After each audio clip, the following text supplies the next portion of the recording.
Right, ready to. Very good evening, ladies and gentlemen. I'm Councillor Ian Edwards, and I'm Chairman of the Central and South Planning Committee. Very warm welcome to you all, and also anybody who may be following us online on our YouTube channel. A few announcements before we get going. Firstly, importantly, mobile phones, please, and electronic devices turn down silent or off, preferably. Thank you. Even more important, fire alarm. One is not expected. So if the fire alarm does sound, we will be evacuating. We will all be leaving, so you needn't worry too much about finding your own way back out. However, the best way is the way you came in. So it's out the doors, back round the corridor, and we'll assemble down on the civic forecourt. If for whatever reason that door you can't use, there are fire exits behind us. But don't worry, we're here, we will escort you. Okay. Residents' feedback forms. On your chairs, there were feedback forms. We do encourage you to provide feedback on the way the meeting is being run, your understanding of it. We do respond to your feedback. We're trying to provide meetings that residents can understand and can follow. So please let us help us get better by providing feedback. And anybody following us online, you can do similarly by a pull-down menu. I'll talk a little bit about the way the meetings are going to be run, and then I'll introduce you to everybody around the table. Firstly, this is not a public meeting. We're meeting in public, so that you're more than welcome for that. But it does mean that there are not general speaking rights. The only people that can speak are anybody who's put in a petition and an agent in response to a petition of objection. Otherwise, we can't take submissions from any members of the public. The meeting is in fact in two parts. You'll hear a little bit when I go through the formalities about part one and part two. Part one is the public bit, the bit that you're here for, and they're the applications. And they'll be presented and discussed in open court, so to speak.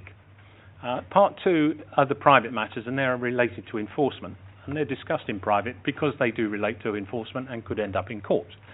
Each of the topic matters, each item, and the decision is published, though. But we will break between part one and part two should anybody wish to be following the whole meeting. And at part two, that will be the stage when we invite you to leave and we break the YouTube link. So that explains a little bit. Now, the committee itself, lots of people around the table. On my far left-hand side, we have Councillor Duncan and Councillor Dillon. And is Councillor Cartridge joining us, maybe? I think she's sending her apologies. Certainly, thank you very much. On my far right-hand side, with Councillor Stead, Councillor Chapman, Councillor Ahmed Bolana, Councillor Chamdow, and Councillor Yarrow. They are the voting members of the panel. Okay, I as chair will only vote in the event there's a tie, and that's very, very rare. They're all councillors. The other people around the table are officers, assistants to us. On my far left-hand side, we have Rosen Hogan as our legal advisor. Luke Kelly is Democratic Services and keeps us in order and minutes the meeting. James Rogers, our head of planning, gives expert planning advice. Meg Harani is planning manager and will be presenting each case.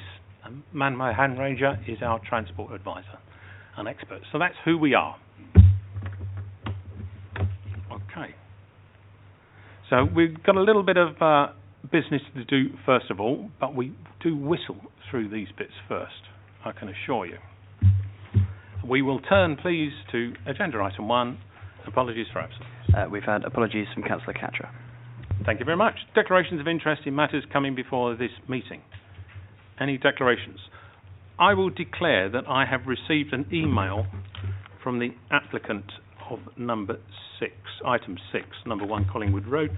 I responded to that email seeking some guidance by referring her to officers and saying no further. Councillor Chamdell. Thank you, Chairman. I also received an email from item number 6 from the applicant. I neither responded to it and I deleted it. Thank you very much. That's just a matter of transparency and openness to let everybody know the extent to which committee members may have had previous involvement in these matters. Otherwise, we've not been involved at all. Okay, to sign and receive the minutes of the previous meeting. Do we have those?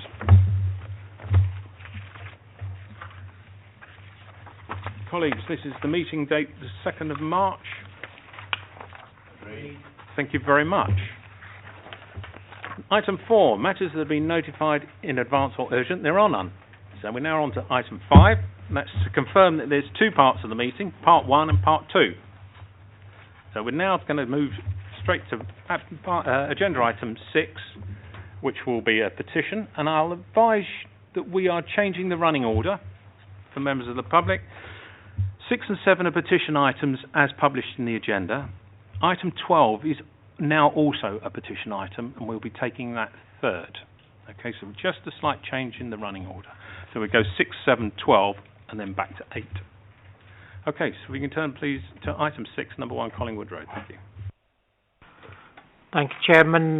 This application relates to 1 Collingwood Road, and members may recall that it came to committee previously on the 18th of January when it was deferred for a site visit and for clarification regarding the provision of amenity space. Members undertook a site visit on the 15th of March and looked at, obviously, the provision of the amenity space and what was on site at that time.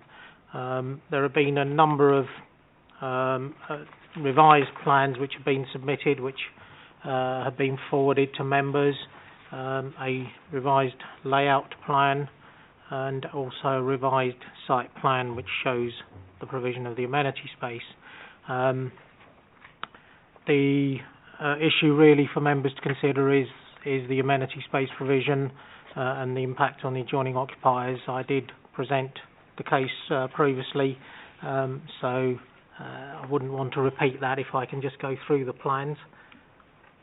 Members saw on the site visit the access to the public open space is very close to the site, and these are the latest plans that we've received. So this is the existing and the proposed, which members will have received by email. There are a couple of issues which I'd like additional conditions on. One is there's a window in this position to the lounge, which is to a bedroom, and that's not really any and sort of provide privacy or amenity for that bedroom. So we'd be seeking the deletion of that window and just leaving the door with a wall in that position by condition. And there's a couple of windows in these positions here which look out onto the amenity space, and we consider that some form of defensive planting in these positions around the windows is required at a minimum depth of at least 1 metre to protect the privacy of those windows, and I'd be seeking members' agreement to an additional condition relating to that. As I say, other than that, the room sizes all comply with the council's SPG standards, and the amenity space that is being provided with the demolition of the outbuilding that members saw, or both the outbuildings that members saw on site, is now acceptable. The outbuildings, the larger outbuilding is that one. The smaller one you can just see in that position there. So with that, the application is recommended for approval. Thank you, Chairman. Thank you very much, Mr. Rani. Mrs. Joyce Cannon, petitioner, if you'd like to come forward. Mrs. Cannon, if you make yourself comfortable, I'll just go through it a little bit. Yeah, by all means, Councillor Mills, that's fine. Okay. As petitioner, you have 5 minutes to address the committee. Okay, we will time it, and there's lights showing you.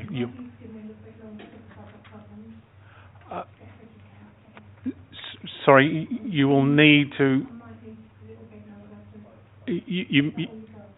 You would need to clearly give a good health grounds for requiring. Well, you would need to disclose those in private to me, and if you wish to do that, then we will have to put this matter back, and we'll deal with that. I don't want to hold the meeting up. Okay? You have 5 minutes, 4 minutes on amber, and 1 on green. Okay? 4 minutes on green and one on amber. When the red light comes up, do bring you to a close at that point. Okay? Yeah. So your own time. Button on. Councillor Mills will help you with that, and then, as I say, 5 minutes. First of all, the applicant has got our house up for sale. She has had open days. Secondly, we have already got an HMO in operation next door but one to me and opposite the applicant's property. We are suffering from extreme antisocial behaviour. The police has been involved and the antisocial behaviour team and Safer Neighbourhoods. I'm waiting for them to come round. We have had criminal damage to our property. We should not be put in a position where we have got to go round and speak to. It's a care home, some type of care home. Okay, it's got it's Morgan Brown Social Care Services. I've asked for their insurance details and it's non-forthcoming. Apparently they don't have it. It's meant to go to the youth for the money. Right, so we just to let you know what we've had to put up with so far. Right, as I say, the applicant's property is up for sale. There is extreme strong opposition against HMOs on this estate as they are classed as family homes. It's residential going into commercial properties, and they are popping up all over the estate, all non-compliant, all unchallenged. It's not good enough. Right. There is problems with on-street parking there, and there is danger. It's actually been said that there's no problems with the road, but Caroline Hayward is actually, Safer Roads are actually involved, and there's ongoing consultation with the residents of the road.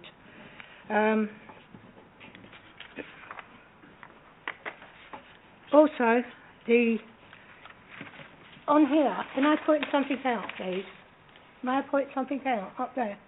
Yes. Yeah, thank you. Sorry, yes, you may. On here, apparently your plans say the lounge has to be 10 metres square, and this is being said now this is 10.1. But there is no wall and no fire doors there. This isn't for the kitchen. The fire door's here. There's no fire, anything there. If fire gets in there, that is going to go through there like a bomb. These people are going to be trapped. Right, we live opposite. We don't watch people being in some kind of dangerous situation. Here, you've got the bins, you've got the big double gates over there. They've been away. The cars won't be able to get in and out. Right, you've got walls all the way around this property. You've got piggies on bikes. This is the council estate, where children come out and play. So it's just more helpful that. If I sit down, sorry, I've got trouble. Not only that, but also the microphone. Coming across it's fine. It's just the microphone to capture it on YouTube, which is part of what we do. Yeah. It needs to be through the microphone. Thank you. You were at the bins and talking about the bins and high wall. Yeah, the bins. You've got high walls all the way around there. Anybody going in or out of the property will not be able to see it, but they're driving out or reversing out, will not be able to see what's coming around the corner, and they will not see any children on bikes or running past, or people on their wheelchairs, in the motorised. We've got a few of them round our way on there.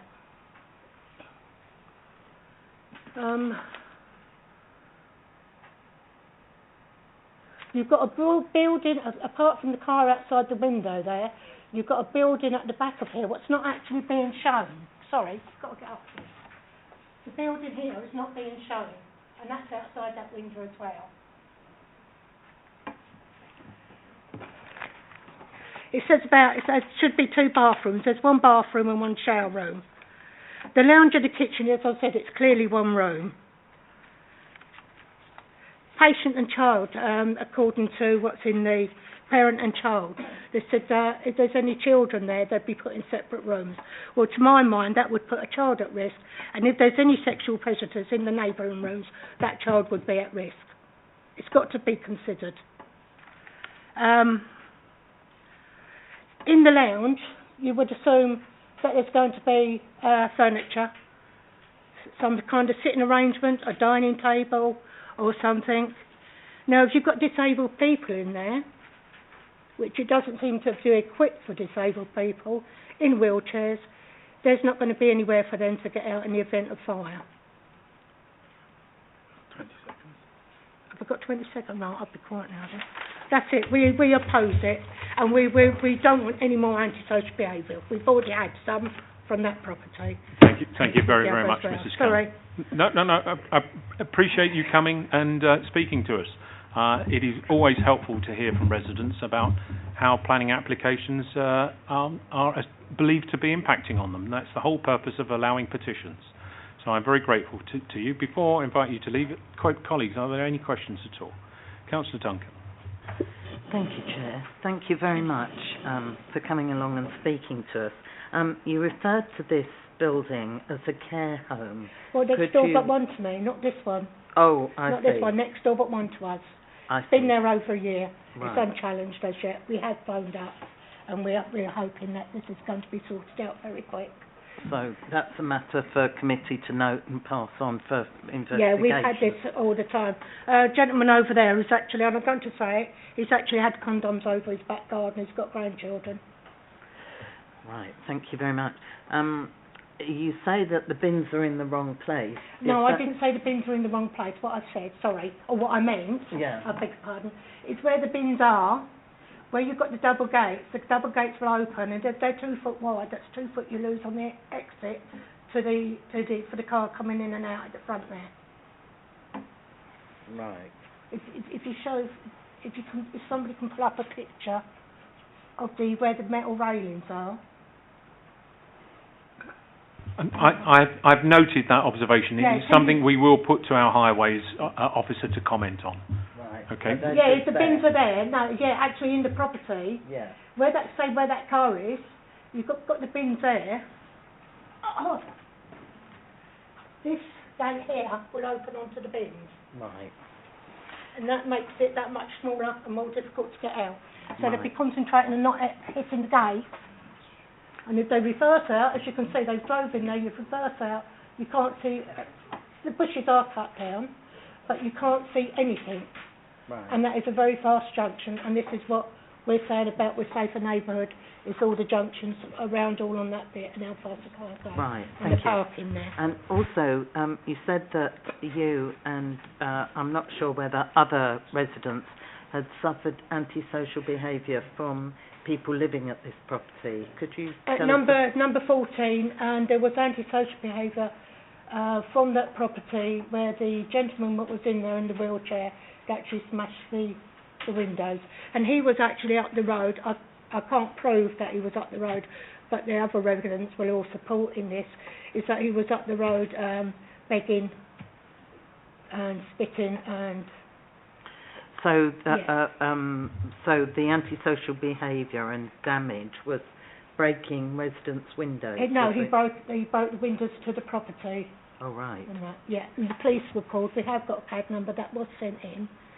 And but not to other residents. It was to to that property, but we've still got to live with that. We've still got this. Yeah. Can I? Our human rights have please been encourage you to focus on yes. some specific issues. Well, that's why I was trying to find out about the antisocial behaviour to see what it involved.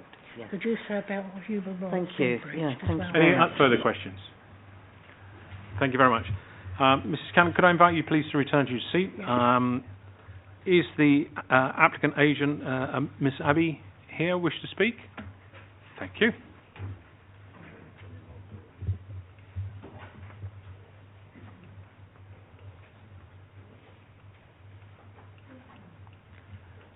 Thank you very much. When you've made yourself comfortable, again, 5 minutes speaking time controlled by the lights. 4 minutes on the green light, 1 on the amber, and when it comes to the red, I must draw you to a close.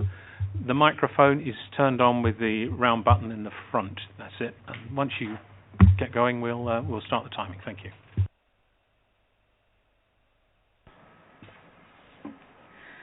Good evening to all respected councillors and the members of public. Firstly, I would like to say that I have read the concerns raised in the latest petition dated 2nd of February 2016. I would like to make the following points. Number 1, I would like to reassure the members of public that we would comply with all the HMO standards as laid down by the planning law to ensure that our HMO meets all requirements in terms of room sizes and the facilities required for a 6-person HMO. Number 2, I have been managing HMO properties not only in Hillingdon Borough but also in other boroughs too for the past 19 years. If I wasn't a fit and proper person for this position, I'm sure I would have been disqualified and stopped from doing so a long time ago.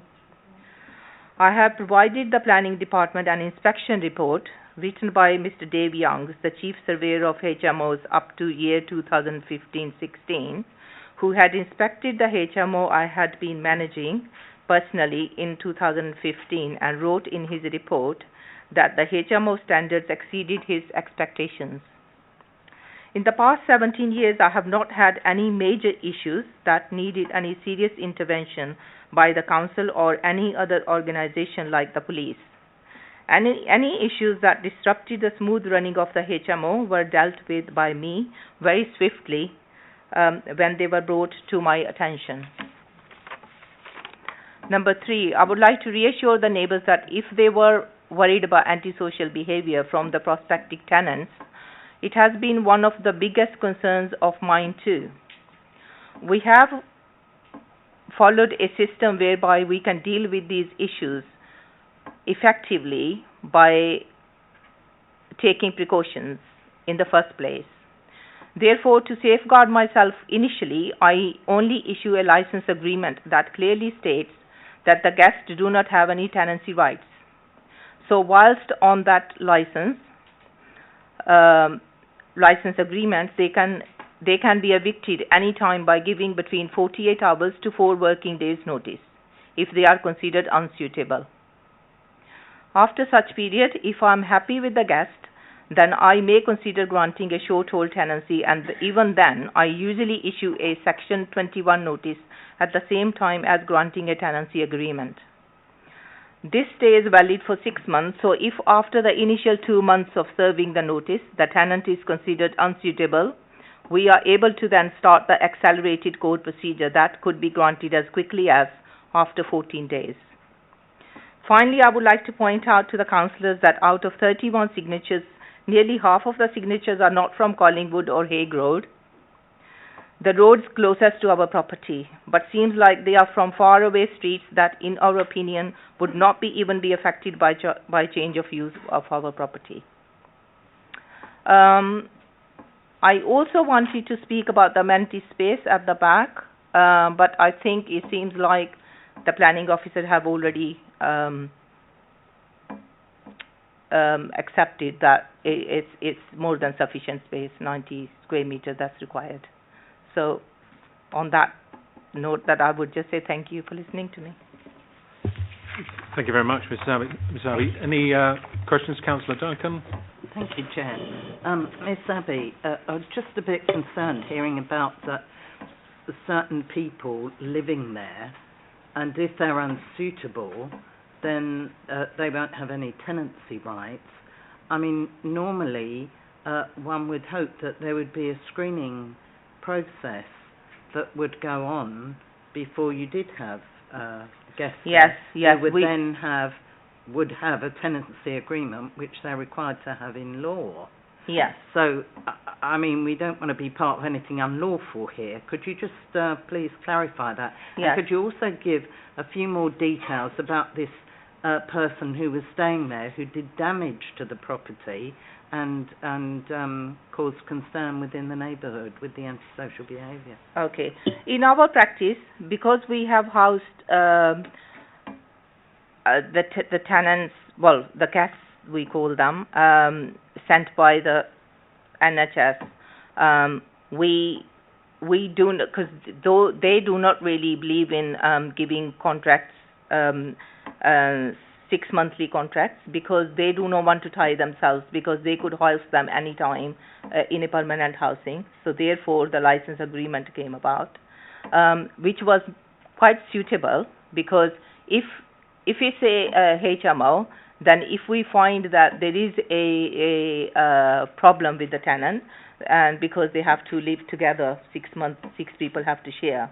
So if they, for some reason, don't get on well, we can actually ask the NHS to transfer them somewhere else. So that's all I meant. I mean, we don't have to give them tenancy rights, because they did not. The people who were actually booking them did not want the the tenancy agreement. So it's nothing against the law. It's called license agreement. It's for temporary accommodation. Right. So if I understand it, your contract, if you like, or your agreement is with the NHS. Yes.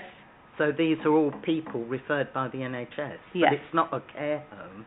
It's not. No. Mine is not care home. I think she was talking about number 14. Yes. Yeah. Yes.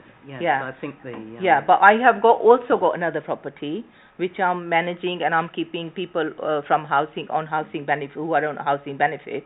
Yes, we do have references on them, and before we accept them, and we do give them the tenancy agreements, as laid down by the law. We cannot actually change the rules.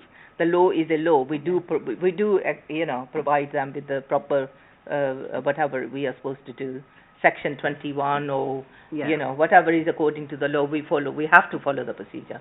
So so you have people referred by the NHS, and there's not a screening process, and sometimes if these people are not suitable for living there, then you have some powers to intervene quickly. Is that what you're saying? What I'm saying is that we do have a screening process, but yes, we do not have to give them tenancy agreement. We do have screening process, because we do ask the NHS to send us risk assessment on that. Every guest that we accept, we do ask them to send us the risk assessment on that. So if say for instance a guest has been involved in antisocial behavior, we will not accept that. So what's the nature of the people who coming there from the NHS then? They are victims of domestic violence. So they are not the offenders, they are the victims. Okay. Yeah. It is an issue that we will need to explore in discussion and with the planning officers and legal advice. Councillor Yarrow. Thank you, Chairman. I'd just like to establish the petitioner made quite a thing about the fact that where we're showing open garden land, that there's a building there. Can you confirm or deny whether that is the case? Both buildings will be demolished. But it shows they've been demolished now, according to the plans. They aren't there. No, because if you look at the existing plans, these are the plans that are going to be, we are going to be getting rid of those buildings, because we can't really start the work until we get the permission. So obviously the buildings are there, but they will be demolished. If I can just come in here, the plans in our pack have been superseded by later plans, and they are the ones now that have been shown on the presentation and that were emailed to committee members. And that shows a before with the building and an after, which are the approved plans without the buildings. Thank you, Chairman. I'd just like to pass a comment, if I may. It seems that this is not the kind of HMO that I'm used to dealing with or even hearing about, particularly as it appears that they're taking NHS patients. And it could be... If there's a question, we'll take one, but if it's a statement, can we wait until the discussion? What I'm asking the officer is, what is the difference between... Questions to the petitioner at the moment, please. Thank you. Fair comment. Any other questions, please, of the petitioner? Thank you very much, Ms. Abbey. I invite you to return to your seat. Thank you. Councillor Mills, you wish to... Yes, thank you very much. Cheers, guys. If you'd like to come forward, 3 minutes speaking time, please.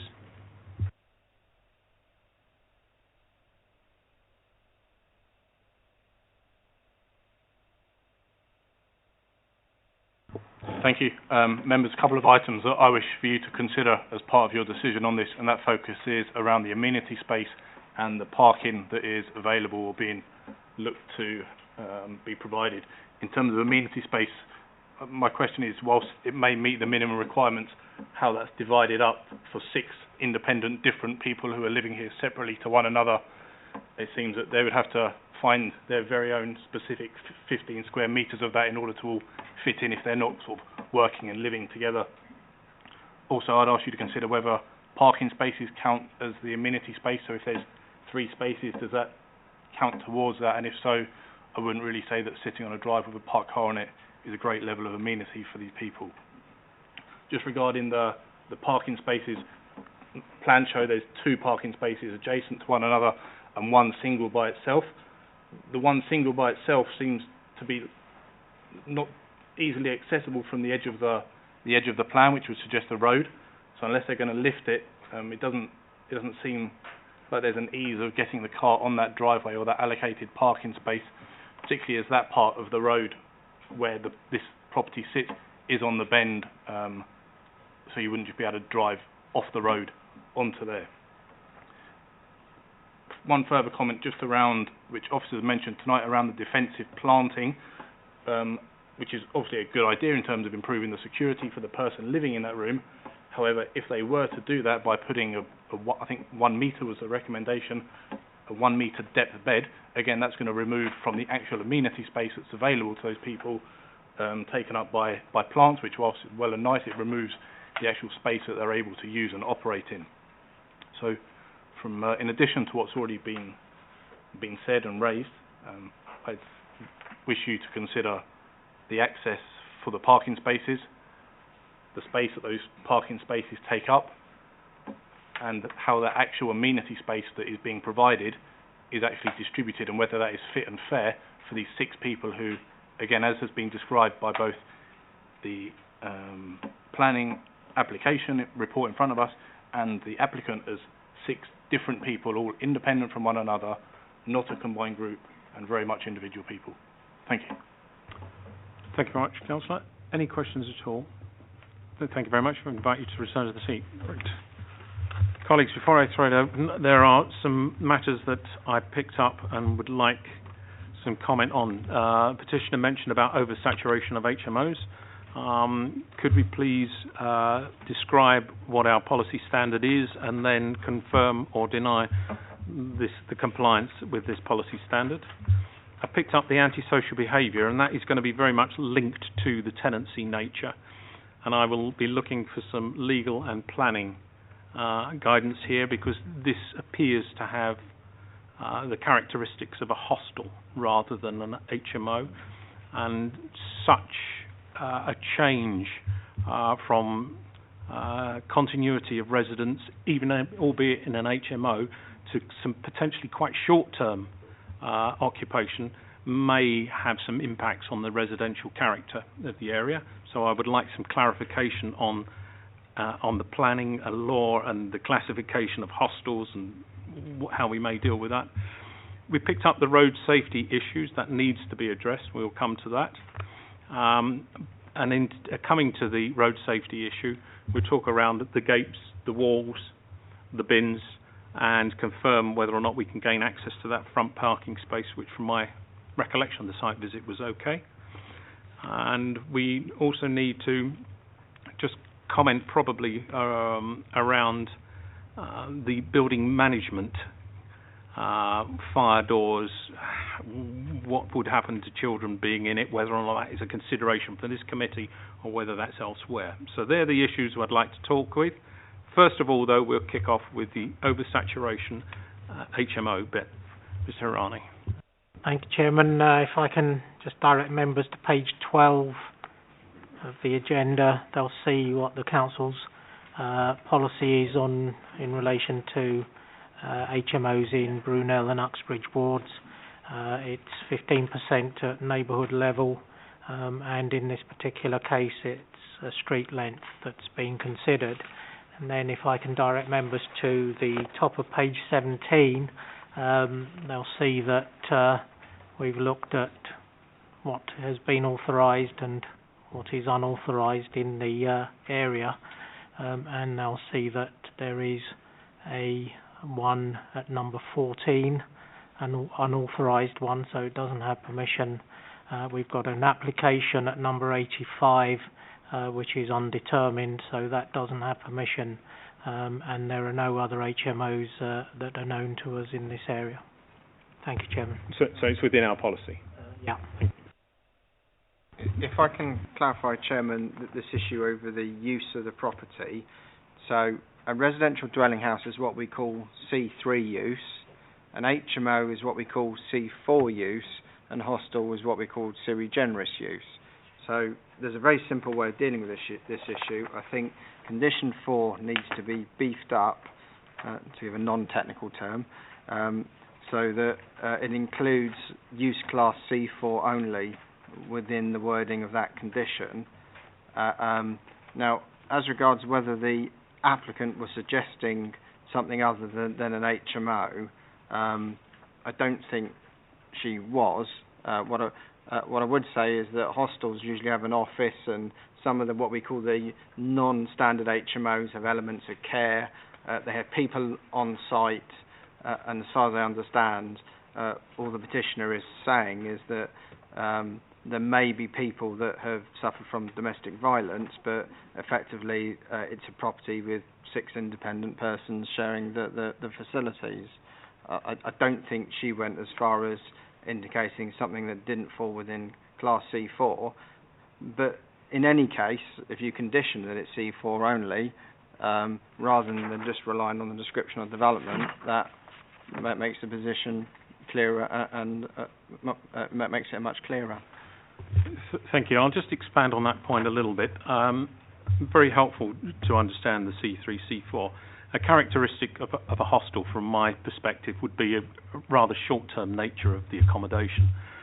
It may only be a matter of days or weeks, whereas an HMO may reasonably be expected to be on 6-month chunks. What is the characteristic of a hostel? I mean, how do you determine whether it's C3 or C4 if somebody's staying there for a matter of 48 hours or 72 hours or what have you? I did hear the applicant reference what sounded like a quite aggressive policy in terms of dealing with any potential occupier, but that would be covered by housing legislation, whether that is appropriate or not. The terms and conditions that were being referred to. I'm not sure it was categorically, as I say, I don't think it was clear to me that it fell outside of an HMO. Okay, but I'd just like to explore the difference between a hostel and an HMO. What would be the characteristic here? Is it just the existence of another office or staff on site, or is there another quality to it? Could there be no office, no staff on site, but just receive people for a day or two and thereby become a hostel? Or in those circumstances, would it continue to be an HMO? It would be a combination of factors, which I know is not the clearest of answers. Which is why, to make matters simpler, I particularly made the suggestion that if you condition that it's C4, you kind of remove any ambiguity. It does, as long as there is absolutely certainty of what a hostel is, and you've not been able to answer that. And therefore, I'm not clear to me whether it is an HMO or a hostel. If the issue is about the short-term nature of the tenancy, could we not just condition a minimum length of tenancy? I mean, I think, as Chairman has alluded, it is difficult to try and differentiate between the two. I think that, as you've said, the hostels are of very short length, i.e. they might be a day, they might be slightly longer, but they don't go even as far as sort of 14 days to a month. They're normally very short, and there's quite a lot of turnover of people. Whereas with HMOs, you'd expect that they're longer-term residents. They might even be there for longer than 6 months, and that there isn't a major turnover of people. So that to me is sort of the major difference, although there, as James has said, there are a number of other factors as well. Okay. I'm sure colleagues will wish to come back onto that, but before we do, I'd just like to go through the other issues that have been raised in the petition, because I think that they're entitled to get a response, or at least a consideration. Road safety issue. Mr. Ranger. Yeah. I think one of the concerns was the position of the dustbins in relation to the third parking space. The plans actually clearly show the parking space is offset from the bins, although looking at the photographs might be misleading, but the plans clearly show that the access for the parking space is clear. The plans do not show the existing or proposed crossovers, because the crossover needs to be widened to provide access to the third parking space. However, this isn't a classified road. They do not need planning permission for a crossover. They can go to the depot and get a crossover. So we will need to put an informative, or if you like, a condition that prior to the occupation they must submit plans for the crossovers for us to ensure that the crossover is in the right place for the third parking space. Good. I think that sounds a sensible way forward. And I think we should also note that this is an existing drive, I believe. My recollection is that it's being used as a drive, so that is a very important consideration. Last little bit before I open it, if you don't mind, is regarding the internal management, the fire doors aspect around the open kitchen lounge. Is that a matter for this committee, or is that a matter elsewhere for building regulations, for example, and also the management of rooms and exposure of children to potential risk if they're kept in or use separate rooms from their parents?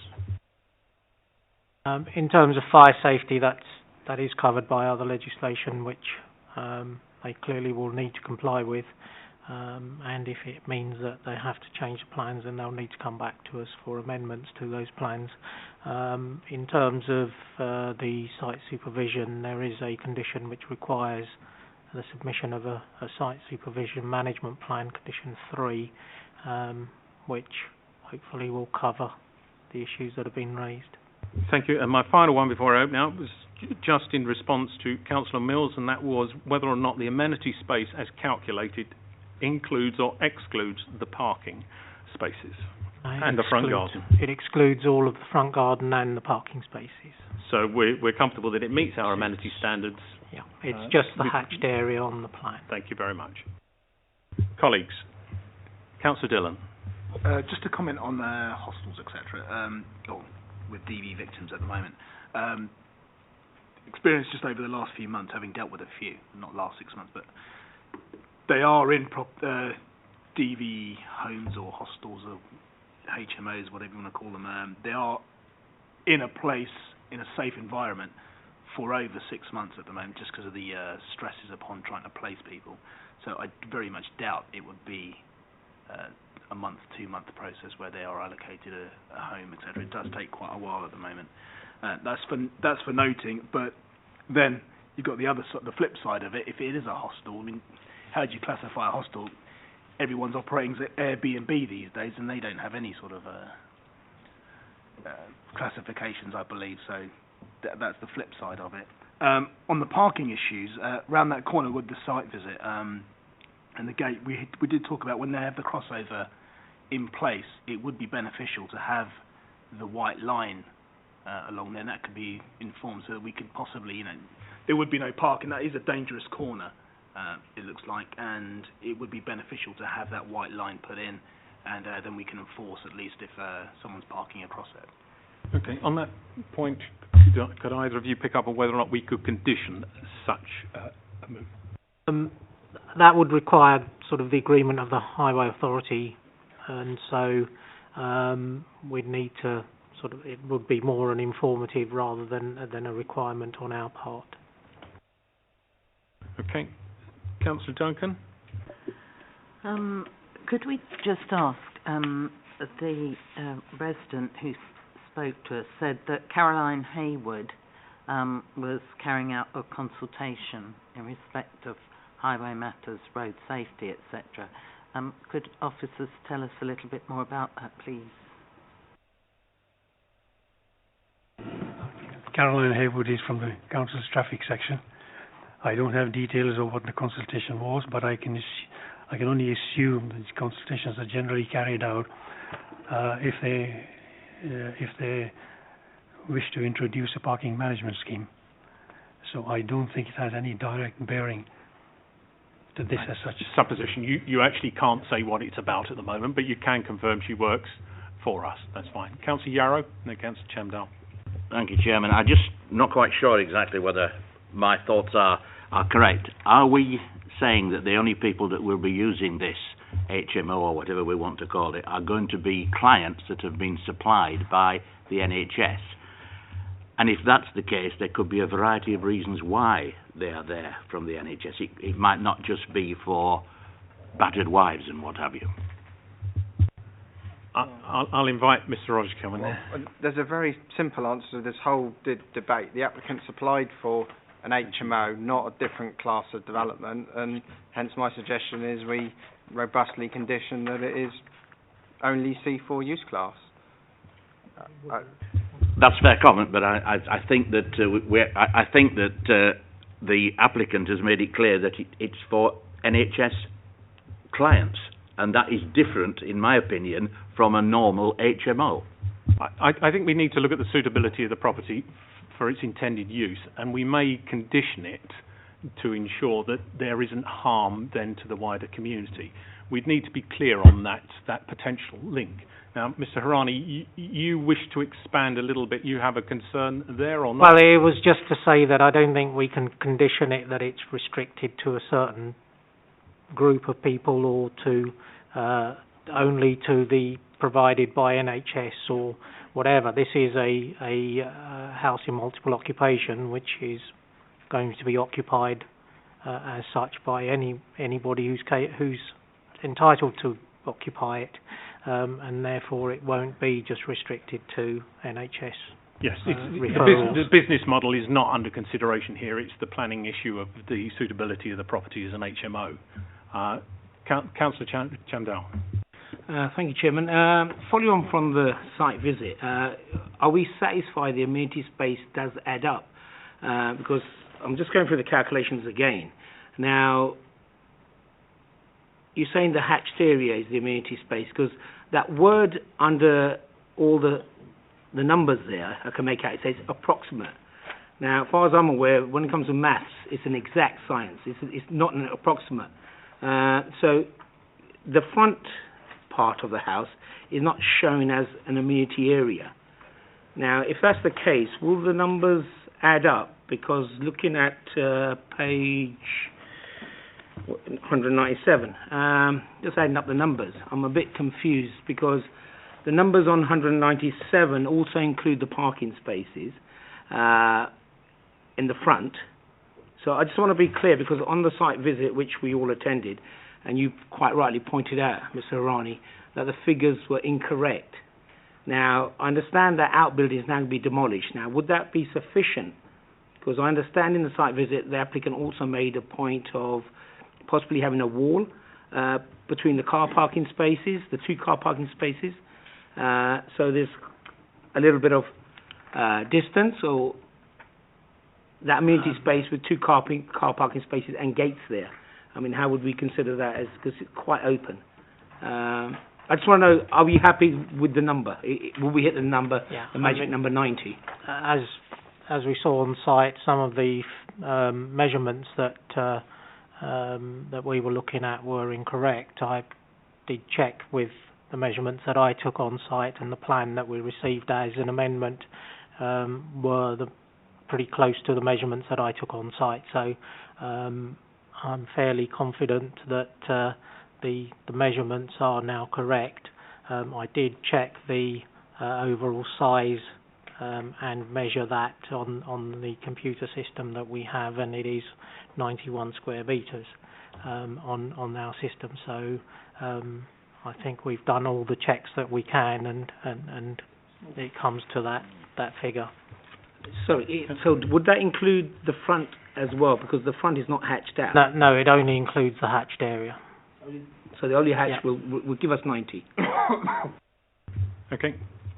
We've heard now from the officer that with a certainty that this is going to meet our standards in terms of amenity space. The adjustment to the plans ensure that there is a degree of privacy. Councillor Duncan, you wish to come in. Thank you.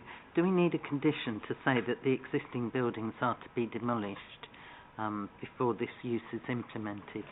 Because they're not shown on the existing or proposed with any clarity. We've got an in accordance with approved plans into which we can add, including the demolition of the existing outbuildings. Yeah, I think it would be safer to put that. The other issue is that where the bins are, it's not the conflict with the parking space, it's the fact that the gates open against them that I think was the query raised by the resident who spoke with us. So do we need a different gate opening system? Again, I think as Manmohan has suggested, a condition which is requiring details of the parking layout, the visibility displays and the crossover will include whether the gates stay or not. I think the traffic officer's view is that the gates will probably need to be removed anyway, and the protection for the amenity space is to be provided through the fencing that's proposed around the parking spaces. Right. And finally, I do think that it is probably helpful to, whether we're clear about it or not, in planning terms, I think it's clear to have that it should only be HMO use, because I think some of these uses could possibly morph into something like a safe house.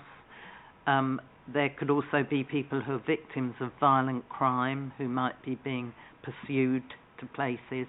There might be aspects of mental health that involve a health aspect, particularly if these are people who are being sent there by the NHS. So I'm unclear about the nature of the people who may be living there, and I think that we need to try and draw that back into as mainstream a use as possible, because if there are elements where care may be provided for some of these people, and certainly from the incident that was witnessed by residents, we don't know whether that was the person living there or someone in pursuit of them or some mental health issue or whatever, but I think let's try and draw it away from that if we possibly can through whatever condition to safeguard that, so that it's purely residential use which we know about, which can be controlled through the normal channels. Thank you. A lot of points have been covered here. Many of them have been answered. Looking now to be able to take this forward, but I would suggest there's going to be a number of changes needed to go on here and additional conditions. But let's take this a step at a time, please. Councillor Dillon. At the site visit, we'd also discussed the amenity space, or the value of the amenity space. Residents would be using, or occupiers would be using that amenity space. Looking out onto 3 cars is not classed as a decent amenity space. So we'd discussed possibly a wall or a fence being erected to protect their kind of environment. Could we condition that? Yeah. Again, as I said, that would be part of the overall parking condition, so we can add that in as well. Okay. It seems to me that the principle of an HMO here, it meets our policies in every regard. There's some tidying to be done to enable it to properly go forward. Some of the changes can be dealt with, I think, quite easily within this committee now. For example, we want the parking layout to be approved by the council. I think there should be a landscaping condition which would ensure that there's proper fencing across the back of the parking, and that we're getting the defensive planting around the windows to ensure the privacy.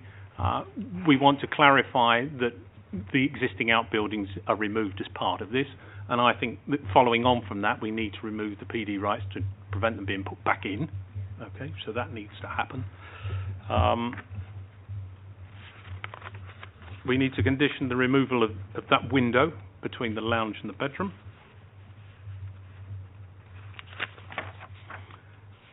they are things that we can understand now. What is less able to nail down is this differentiation between what we consider to be a normal or mainstream HMO that is appropriate in a residential setting, and something that's moving much towards a more transient hostel that brings different challenges and in a residential setting may not be appropriate. And I get the view that there is reluctance to allow such a development, a hostel, at this location. And so we're looking for conditions that protect this. It may be that the Class 4 is adequate, but I would like the opportunity to consider that outside and test with legal, and maybe that is something that you delegate to the chair and the head of Labour leads to ratify those conditions. Okay, so... Sorry, Chair, I would propose that then. Thank you very much. So you're moving the offers and recommendations subject to all those changes that I've just mentioned. Do I have a seconder, please? Changes in the addendum. And the changes in the addendum as well. There are a number of changes, and all of those changes to be signed off by the chair and the Labour lead. Do I have a seconder, please? Thank you very much, Councillor Chapman. Show of hands, please, on everybody. Okay, that is approved, subject to those conditions. Thank you.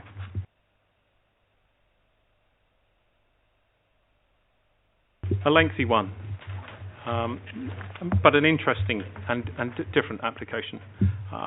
One hopes the others are a little bit more straightforward. Item 7, please, number 3, Fieldway.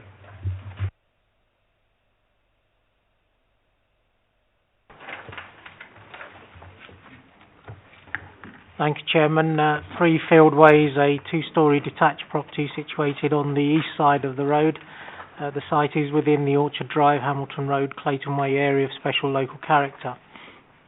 This application is for a part 2-storey, part single-storey rear extension and first floor side extension.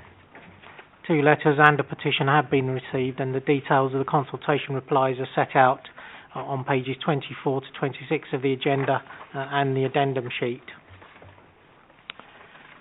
The main issues for members to consider are the impact on the character and appearance of the property and the area, and the impact on adjoining occupiers. In terms of character and appearance, the property currently has a cat slide element, which is a feature of the property, and which would be lost, and overall the roof would be altered so that a crown roof would cover the whole development, which would be visible given the siting of the property and the spacious nature of the surroundings. This would clearly alter the original appearance of the property.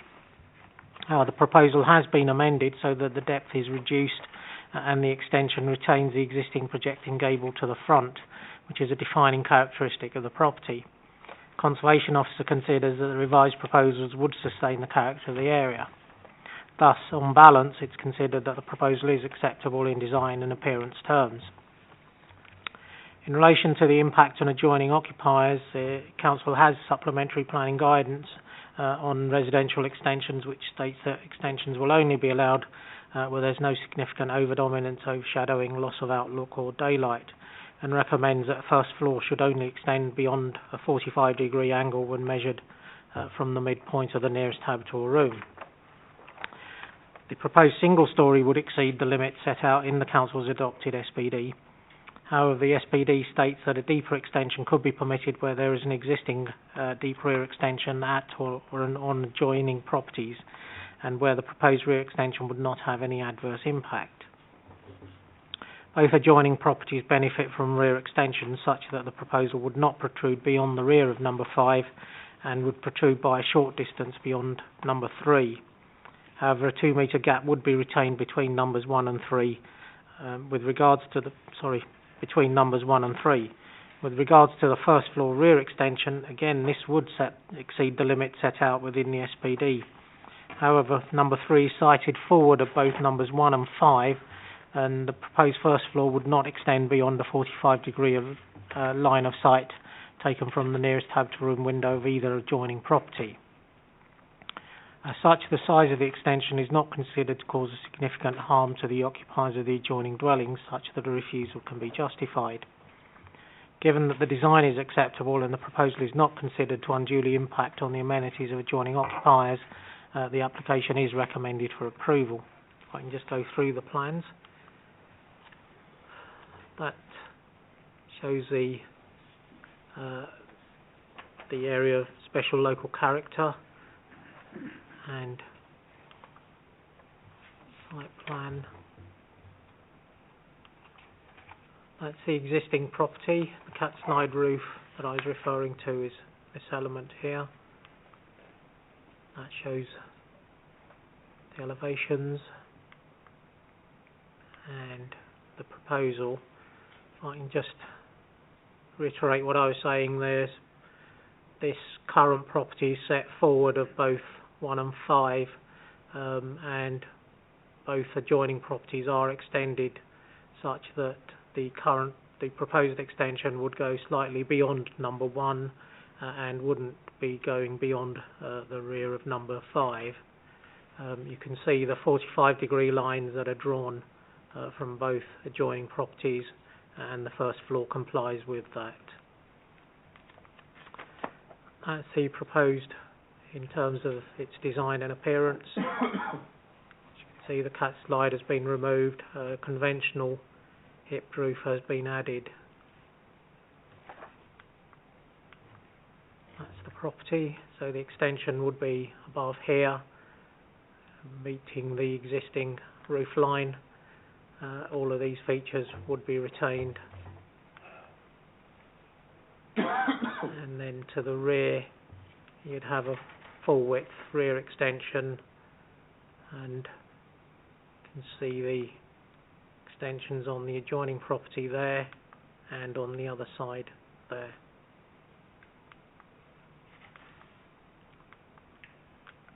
Thank you, Chairman.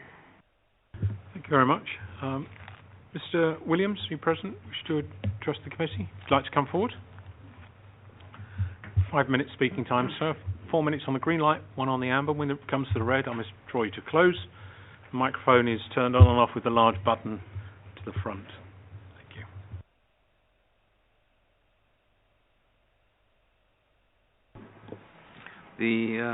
When the original design for this extension came to me in December 2016, we placed comments online, and since then the depth of the building has been reduced, for which we are grateful. Nevertheless, we still have some grave concerns over other issues that we raised at that time. Most important is the loss of the cat slide roof of number 3, which runs down from the present ridge to a single story facing number 1's 2 south side windows, either side of a chimney stack. The architect's drawings omit these 2 windows and stack, though I believe that's been corrected. I haven't seen the drawing for that. The cat slide roof was designed when number 3 was built, some 5 years after number 1 in the 1930s. Please see my drawing GCW 1 and 3, and accept that these drawings were done before the rear of number 3 was reduced. The cat slide roof is now proposed to be replaced by a 2-story brick wall 2 meters away from the windows of number 1. Although the windows are called obscure, they transmit daylight and sunlight throughout the year. Please see the photographs provided. The loss of daylight will be very large. The loss of sunlight to the lounge will be total. The whole reason for the cat slide roof was to be built as it was to allow daylight and sunlight into the adjoining property. I also have serious concerns about the following. HDAS 6.5 says any extension is applicable only to the original building. Therefore, the depth of the new extension from the original building is actually approximately 7.6 meters. That exceeds the limits by almost twice the size. from the 4-metre limit. Even the planning officer admits in their report that the proposal would exceed the limits set out within the adopted SPO. If this is allowed, it establishes a precedent for 2-storey extensions within the area. Regarding privacy, a new external door is proposed in number 3 wall. This is at ground floor level, of course, and would open onto the existing windows of number 1, just a metre away from the boundary. HDAS 511 states no window or door should overlook the neighbouring property. They should therefore usually be located on the rear wall. Policy BE21 says planning permission will not be granted for new extensions which, by reason of their siting, their bulk, their proximity, would result in a significant loss of residential amenity. And that will obviously include sunlight. The setback of 1 metre for the full height of the building. Following this, the north side wall, including the eaves of number 3, is actually to the boundary only ½ metre because of the overhang at the gutter at the top of the side wall. HDAS 520 says large 2-storey extensions close to the boundary is not acceptable if they have a significant overshadowing effect on habitable rooms of adjoining buildings. I haven't seen drawing 130 revision P3 yet, so I cannot comment at all upon what's on it. I need to bring you to a close now, sir. Given the above, I submit that the above application be reconsidered. Thank you. Thank you very much, Mr. Williams. Any questions, colleagues? Councillor Duncan. Thank you, Mr. Williams. Could you just clarify the windows in number 1 that you refer to? Are they ground floor windows? They're ground floor windows, yes. Both ground floor windows? Yes. And did you say that they were both obscured? They're both obscured, but they're there to allow light into the living room. So light and sunlight, actually. So are they both windows to the living room? Yes. Both of them? Yes. And does the living room have another main unobscured window? Yes. Thank you. Thank you very much. Any other questions, colleagues? Thank you very much, sir. I invite you to turn the microphone off, if you would, please, and then return to your seat. Thank you. The applicant, Mr. McMahon, or Mr. Broderick, the agent, present. Is this Mr. Broderick? Yes. Thank you. If you'd like to come forward. 5 minutes speaking time. Microphone toggles on and off. 4 minutes on the green, 1 on the amber. Draw you to close on the red. Thank you. Chairman, members of the committee and officers. The application being considered relates to a domestic part 2-storey, part single-storey rear extension combined with the first floor side extension. The property currently benefits from a lawful development certificate which allows the roof to be extended, the existing hip ends to be transformed to gable ends, and the construction of a full-width rear-facing dormer at roof level. The alternative proposal, which is presented to you this evening, which has been the result of discussion and working with your officers, presents a more cohesive design. It retains the existing hip end on the right-hand side and balances this with a similar matching hip end to the left-hand side. I respectfully suggest that the current proposal harmonises with the street scene rather than detracts from it, which will be the outcome in the event that the approved permitted development scheme has to be implemented. Your conservation team agree. They have confirmed that it would be considered a better design than that what was proposed for the roof extension, and the current scheme does sustain the character of the area. I would now like to address the responses to the public consultation. One objection was received from the 6 neighbouring properties consulted. There was also one letter in support of the application from the adjacent property at number 5. Issue 1, which was raised, is that this is an area of special interest. Yes, it is. It is an area of special local character, which is why it is even more important that any proposal should sustain the character of the area. And as stated earlier, your conservation team have confirmed that the current proposals will sustain that character. As I previously stated, the alternative is to implement the permitted development approved scheme, which will not do so, but is allowed under permitted development rights. Issue 2, which was raised, related to the Balkan dominance, which will have severe dominance over both its neighbours. We do not accept this. Neither do the adjacent neighbours at number 5, who have written in support of the proposal and confirmed that they have no objections. The proposal meets the relevant criteria and the Hillingdon planning guidance. Issue 3, there would be a severe loss of daylight and sunlight to the ground floor living room of number 1, also rear room, patio and much of the garden. Yet again, we do not accept this. The side windows which the objector referred to are not primary windows. They are relatively small in scale, being approximately 500 millimetres wide. They are glazed with coloured obscure glazing. The property benefits from a large garden, which is approximately 50 metres from the rear of the properties. To suggest that the proposed extension would block out sunlight from much of the rear garden is simply untrue.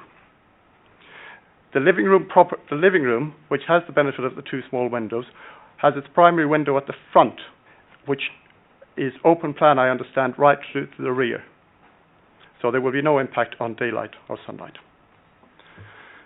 The suggestion that the proposal has significant overshadowing and overbearing effect on the habitable rooms of the adjacent dwelling, as stated above, again, we believe this is not the case, and I refer to the letter of support from the adjoining owners. H-5.4 was raised as an issue. H-5.4 requires a separating distance of 1 metre. The proposals meet this requirement. H-5.20 requires 2-storey extensions not to extend beyond a 45-degree line. Again, as the officer has highlighted, this is measured from the middle of the principal window. Our proposals comply with this. H-6.9 was also raised as an issue. This requires windows to reflect the house in terms of style, windows on side walls to be non-opening below 1.7 and fitted with obscure glazing. Again, the proposals do not conflict with the requirement. The final issue raised was that the cat slide is part of the character of the road. The character of the road is presented in a variety of forms, of both individual and detached buildings, not from one single roof element, which is not characterised anywhere else on the street. In summary, the proposals before you comply with all the relevant policies.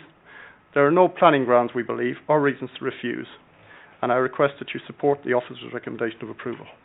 Thank you. Thank you very much. Any questions, colleagues? Thank you very much, sir. I invite you to return to your seat.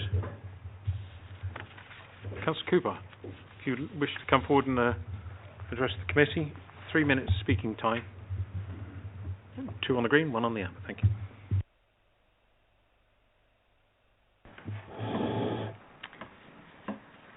Thank you, Chairman. I am here on behalf of the petitioners who have made a strong and detailed case for a reconsideration of officers' proposals.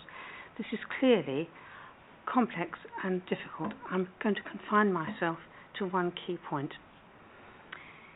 In Field Way, we have the very heart of why this area has been singled out as a special interest and character. I should mention that I have no in-principle objection to development, but it needs to be appropriate and should aim to enhance an area such as this. We have here a very attractive road with houses that have been carefully and thoughtfully designed. So they're not just in keeping, not just attractive, but are functional, good homes to live in. The cat slide roof is integral to the design and adds significantly to the distinctive nature of the immediate area. It also serves very effectively to maximise light to the property. Any change to this would undermine the distinctive character of the area and impact on the quality of life for residents. In the report, the officer suggests that the loss of this feature is a matter of balance. Well, maybe, but there is not much point in having an area of special interest and character if the key features of that area are not recognised in planning. I urge committee to take this, as well as all the points raised by the petitioner, into account when making their decision. Thank you. Thank you very much, Councillor. Any questions at all, colleagues? Thank you very much. Invite you to return. Thank you. Before I open it up to general discussion, there's a couple of issues I'd like to pick up. Firstly, although we heard from the agent comment about the windows, I think we need to hear from the officers an assessment of the impact of that extension on it. And additionally, I would like to ask the question whether the cat slide roof is cited as one of the characteristics of the area of special local character that we are seeking to protect. Thank you, Chairman. In terms of the windows that were referred to, there are two side windows within the number 1 fieldway.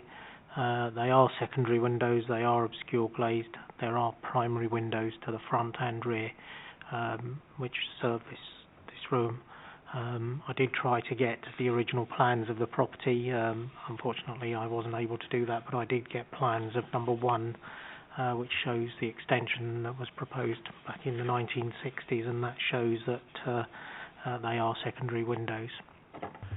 Thank you. And does that lead to the conclusion, because they're secondary, that there isn't significant adverse impact or loss of amenity of that resident in the officer's views? That would be the conclusion that we've drawn. And again, in terms of the primary windows, the proposal complies with the 45-degree rule that is applied. Okay, and then on the area of special local character, what are the characteristics that it's seeking to protect? Is it the cat slide roof? Again, it's not down to the individual design of the properties. It's more the way that they're set. The cat slide, as the agent did say, there are no other properties in the immediate vicinity with a cat slide roof. There are others that do have cat slides. They're in further afield, in along Orchard Way and so on. So there's nothing in this particular area or part of the road that. And again, the adjoining properties are of different design, so they're all individually designed, but the character of the area comes from the siting, the space that they're sited in, and frontage treatments, and also the design of the property. So there's a number of factors rather than just one factor that makes up the character. Thank you very much. Colleagues, I open it for comments and discussion. Councillor Duncan, thank you. Thank you. I think we do appreciate that we do have areas of special character, and we want, when we walk around them and see them, I think we can see for ourselves why they're special, and we do want to preserve that. In this case, I think we've got before us what would happen if permitted development, something for which they don't need planning permission, they can just go ahead and do that now. And having, seen that, I do think that this is preferable to that permitted development scheme, in my own view. But obviously it's for each of us to make up our own mind. I think making them into gable ends is, well, immediately that speaks to quite a change in the character. What I do dislike about this scheme is there's quite a huge crown roof, and if it does go ahead, I would want us to take out PD, because I could see a very long row of dormers appearing in the side, which we don't appear to be picking up on some of these applications very thoroughly. But I must admit that for me, looking at what they can do under PD and looking at this, where they have tried to design it as a whole, I think this is preferable. Thank you. Thank you, Councillor Duncan. Can I go Councillor Yarrow and then Councillor Dillon? Thank you, Chairman. I couldn't agree more with you, Councillor Duncan. We're a little bit over a barrel in a sense, in the change is going to take place. Of that there's no doubt, and it's which change are we most happy with. Unfortunately, there's going to be people who are not going to be happy whatever decision is taken, and I think I'd have to come down in favour of this. What's in front of us now is better than what the original would be if PD were allowed. So I agree with you. Thank you, Councillor Dillon. Thank you, Chairman. I was basically going to say the same things, both my colleagues. And for that reason, I would then propose that we move with the officer's recommendation. It's a decent proposal. I have no issues with it over the... Thank you very much. Councillor Wallana? Thank you, Chairman. Just concern is that few objections raised by somebody and someone has objected. If genuinely these are addressed, then I'm happy to second. Thank you. So this is with the additional condition removing PD rights of dormer windows to the roof. We're not talking about removing all PD rights, it's just those. Okay? That's on. Moved and seconded. Show of hands, please, on that one. Thank you very much. That's everybody. Okay, so that planning permission was approved, but subject to a little restriction. Thank you. Now going to agenda item 12, please, number 6 Hamilton Road, as this is a late petition item. Thank you, Chairman. This is, as you say, a late petition item, so if I could point members to the addendum sheet, which sets out that we have received a petition and the grounds of objections are covered in the main report. This is an application similar to the last two-storey side extension, single-storey front, single-storey rear and conversion of the roof space with a rear dormer. There are some differences with the previous application that you considered. The first is that the and most importantly, if you like, is that the building is sited very close to the boundary. The council's policies require a minimum of 1 metre distance from the boundary. This does not comply with that. It is a minimum or maximum of 300 millimetres, so it's well short of the requirement, and for that reason we're saying that it's unacceptable. The second is that there are windows in the side elevation of the adjoining property, if I can just in here, which is a primary window as opposed to a secondary window. An unusual design in that the secondary window is located to the rear rather than the side, and the primary window is located to the side. So for that reason we think that it will have an impact on that window, and for that reason we're saying that it's unacceptable. And finally, the dormer window is it may not appear large in terms of the roof, but that is an extended roof that's being proposed, and that is quite a large dormer that is being proposed, so we're saying that that is also unacceptable. If I can just go to the photographs, you'll see the extension is in this position here.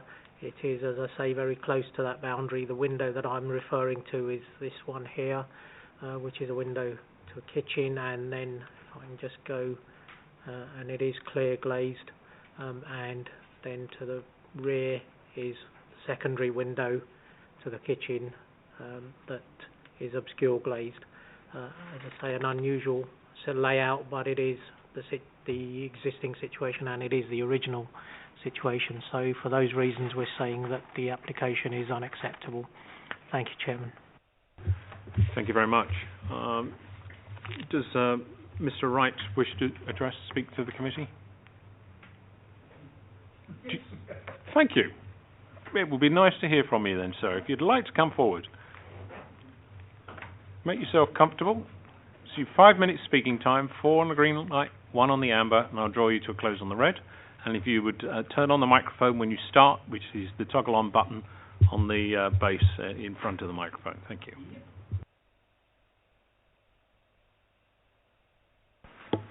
Right. Good evening, Mr. Chairman, committee members, and the very few in the stalls.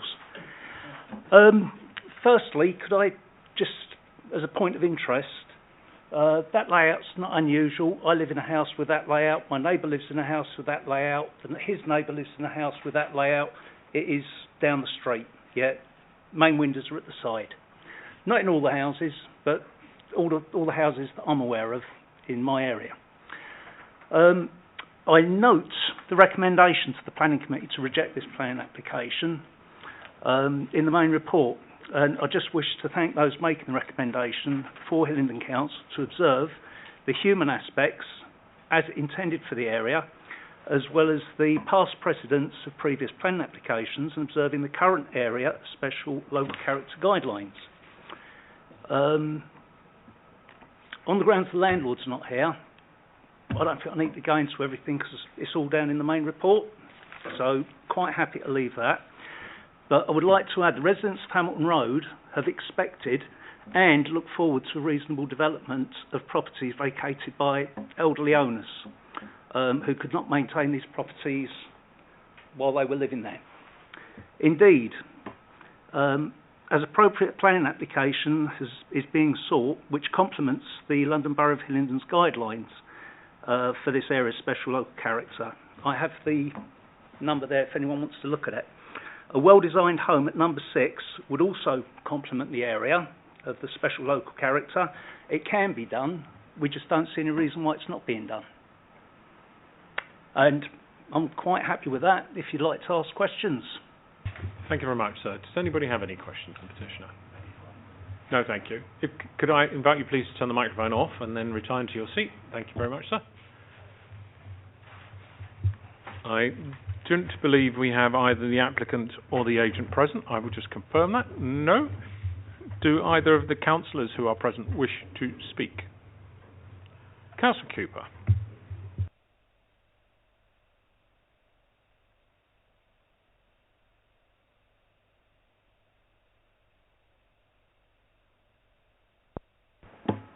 Thank you, Chairman. And very briefly, this proposal has caused a lot of distress in Hamilton Road. I am very pleased to hear the officer's recommendation, and I urge committee to accept it. Thank you. Thank you. Nice to be concise. Appreciate it. I take it there are no questions. Thank you. Invite you to return to your seat. Colleagues, open for discussion. Councillor Yarrow? I think we can go straight into it and move that we accept the officer's recommendations.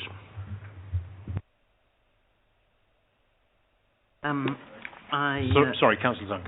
Yeah, I would be very happy to second that, but the resident who spoke to us pointed out that this form of layout is not unusual in Hamilton Road, and this is part of an area of special local character.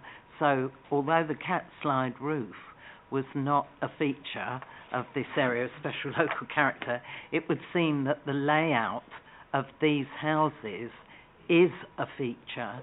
And I notice in non-standard reason for refusal 2, it does talk about the architectural composition of the host dwelling.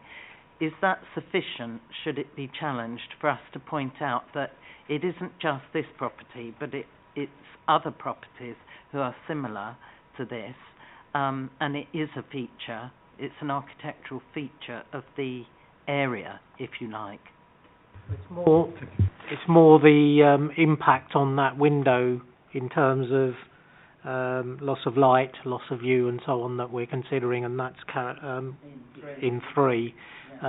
More than the actual impact in architectural terms on that window, because there's no loss of that window, as it were, within this property. What I'm saying, it's the other way round. I'm saying that this is a feature. Side windows is a feature of this area of special character, and so to approve anything would be going against that. you know, you would have to unravel the whole thing about why it was an area of special, or one of the aspects of why it was an area of special character. That's all. It's just a point to defend at appeal should it be necessary. I hear what you're saying, but I do believe it would need to be cited as one of the reasons for making it an area of special local character for it to be considered. The mere fact that it is by coincidence an aspect, the area of special and local character should define those features and characteristics that it's seeking to protect, rather than just say keep everything as it is. Yeah, sorry. It normally tends to say in more general terms, but here we can see there are quite distinctive architectural features in terms of this side window. You know, we can see the arched window, but also the fact that you've got side windows to habitable rooms. I appreciate the point you're making, but without it being clearly stated as one of the characteristics of the area's special local character, I don't know the extent to which it would be a helpful additional refusal reason. It was additional. I was just suggesting that it be woven into that bit where it says architectural composition of the host dwelling. Yeah. And the wider Orchard Drive, Hamilton Drive, Clipper area of special local character, because it's actually referring to that, and it's referring to architectural composition. I was just saying let's join them up a bit rather than them being like that. Mr. Roger. Honest opinions, I think this is a very strong report and don't think we actually need to do anything more. Okay. So it was moved and seconded. Yes. Okay. Show of hands, please, on this one. That is refused. Thank you very much. Cheers. Let us return back to whatever number it is when I get my glasses on. Number 8. Number 8, Brunel University. Whilst these are two matters that will need to be considered separately, they are very much related to each other. So maybe one presentation that whisks through the two. The items are numbered incorrectly, but okay, on don't the worry about that.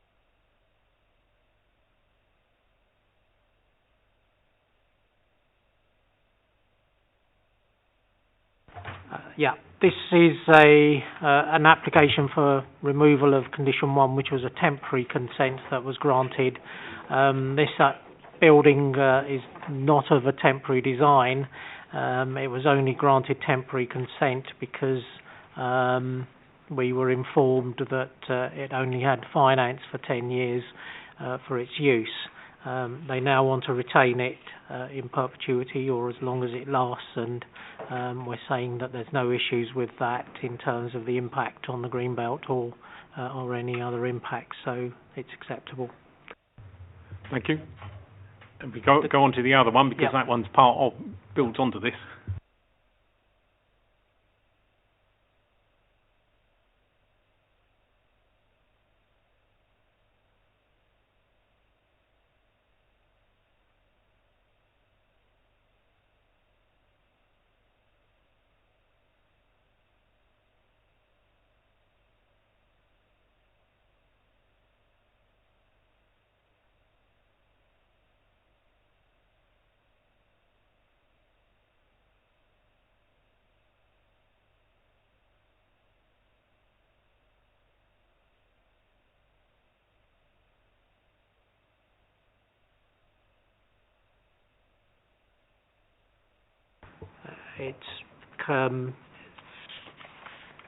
There are trees on the road frontages, so it's not very visible from outside of the site itself. Okay. Thank you, Councillor. Yeah, move officer's recommendation. So that will be on the extension. Item 8. Thank you. And seconding, Councillor Dillon. Show of hands on that one, please. That's everybody. And retaining the building on which we're going to extend. Yes, move that. Item 9. Thank you. And Councillor Dillon again. Show of hands. That's everybody. Thank you. 140 Ryfield Avenue, Hillingdon. Yeah, this is an application for a change of use from retail to a mixed use comprising restaurant and hot food takeaway. This is a small parade of shops. It's not protected at all, so it's not a local parade, nor is it within a core area, nor a primary or a secondary frontage. The council's policies say that we should retain within these small parades a sufficient level of provision for everyday needs, and if I can just go to the photographs, they should show that there is a sufficient level. There's a post office, a pharmacy, and a cost cutter, and a couple of other general stores. So there's sufficient provision within the parade to allow the loss of the retail in this particular case. Thank you, Chairman. So if I can just go back to the plan.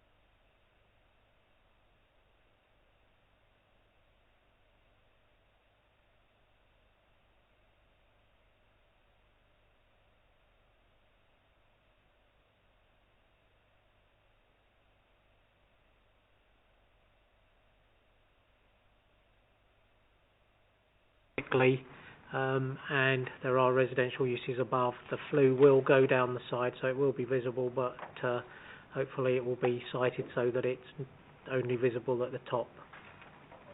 Thank you, Chair. Thank you, colleagues. Councillor Duncan. Ask about that flue, because it's it goes down the side, did you say? So it's immediately adjoining this house, but it discharges at the rear. It discharges 1 metre above the roof level. Roof line. So, and we've also got conditions relating to the noise impact as well of that flue. Thank you, Councillor. Councillor Lana? Thank you. Show of hands, please, on that one. Is everybody? Agenda item 11. Grange House, 9 Grange Road.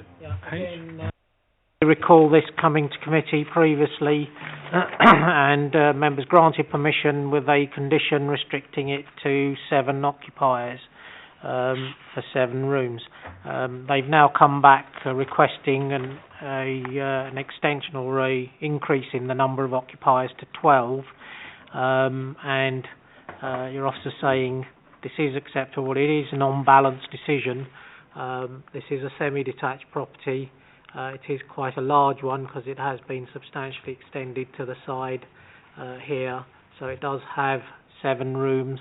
It does have quite a big frontage, which allows the parking provision to be in compliance.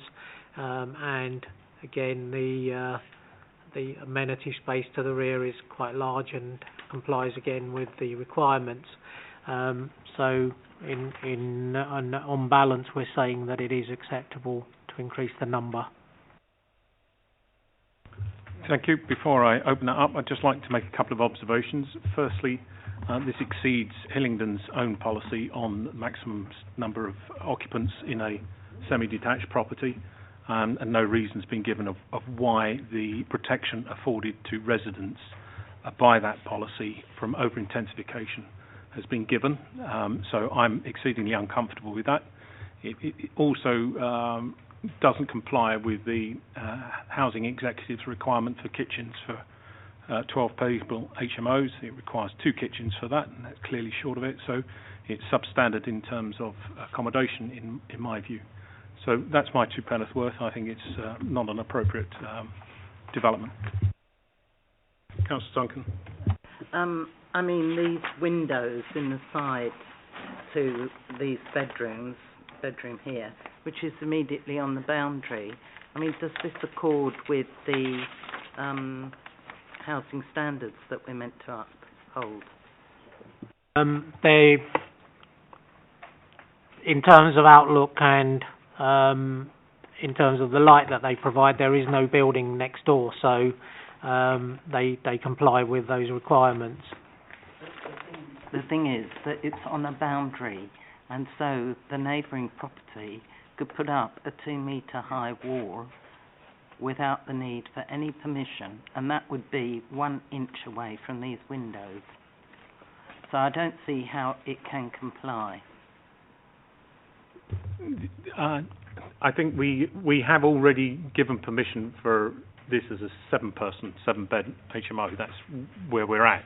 The issue is whether or not we should allow even more people in the existing rooms. So whilst those windows are a pertinent feature, I don't know that they relate necessarily to the increase in occupancy from 7 to 12. Well, do they lead? That's what I'm asking, because I can see that these other rooms with windows front and back and all the rest of it, fine. But what was this before? If it was a laundry room and they're now saying it's a bedroom, then I don't think it is acceptable. Point well made. I believe that the bedroom 6 on the first floor does have its only window facing towards the car park of Kingdom Hall, but that's at some height, certainly much higher than 2 metres. And the ground floor bedroom 2 has a bedroom facing forward. Has a window facing forward, as does bedroom 3 at the back.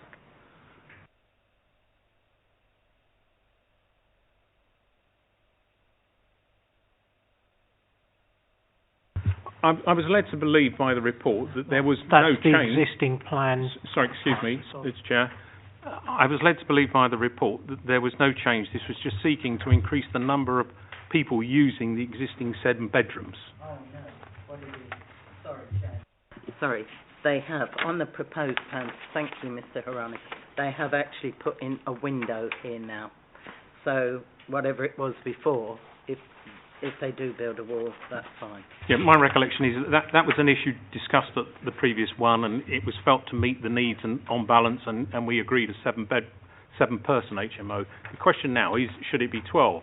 And the point I'm making is it's way outside of our own internal policies, and it doesn't meet the standards in terms of amenity kitchen space for 12 people, and therefore it should be ruled out as a matter of policy. Councillor Yarrow. This would refer to whether it was 7 or 12, but I'm just a little bit puzzled as to where the entrance to this property is when you look at the maps, because it looks like it's a shared drive almost. Can somebody just point that out? Well, we did have this issue previously. I must have missed that. It is across the frontage of number 9, but they do have rights of access over that.